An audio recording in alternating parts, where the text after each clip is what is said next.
My name is Cathy Strong, and I'm a 2012 Republican delegate alternate from Paulding County, Georgia, the new 14th District. To the best of my knowledge, the 14th District is comprised of Paulding County, as well as Pickens, Polk, Chattooga, Haralson, Floyd, Gordon, Whitfield, and Catoosa counties. It is Monday the 16th of April.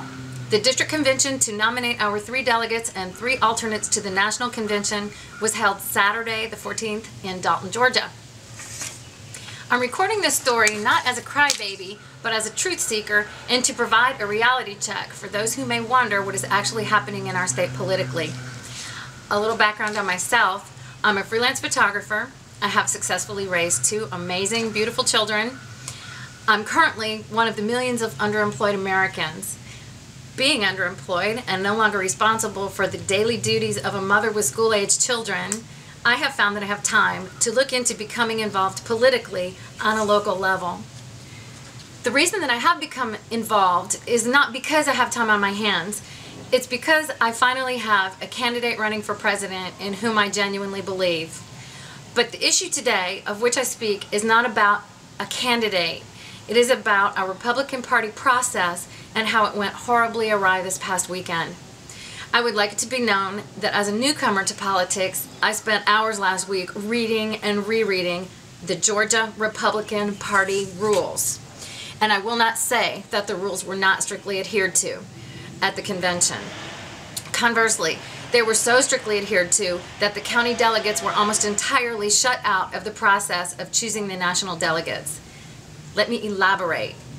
Between county convention in March and the district convention in April, those who wished to run for a position as a national delegate or alternate were given interviews by the nominating committee, which was chaired by a Paulding County resident and long active Republican, Mrs. Virginia Galloway.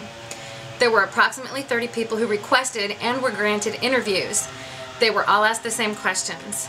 What have you done for the Republican Party? Do you know the rules process? Do you know how much it will cost if you are elected? Interviewees were required to provide a letter of intent to run and their Republican resume.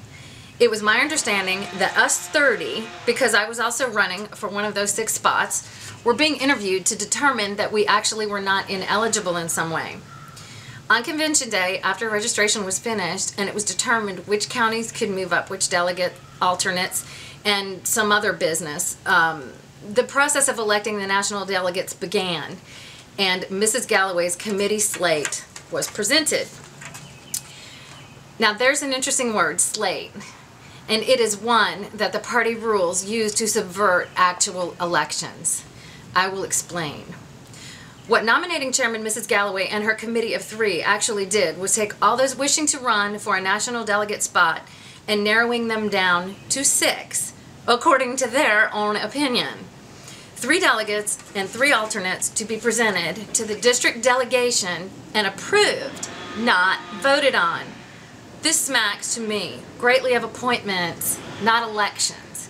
Now, to make matters worse, Mrs. Galloway made an extensive speech to the delegation of her process and admonished them to honor the work that she had done on our behalf, indicating that it would be disrespectful to her and her committee if nominations came from the floor.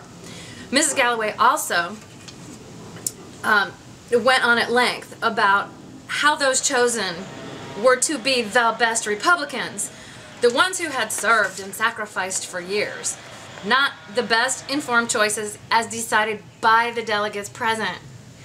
I'm sorry, but I'm not any less American or any less deserving to run for any one of those delegate spots. I'm not any less American than anyone who was already on the slate.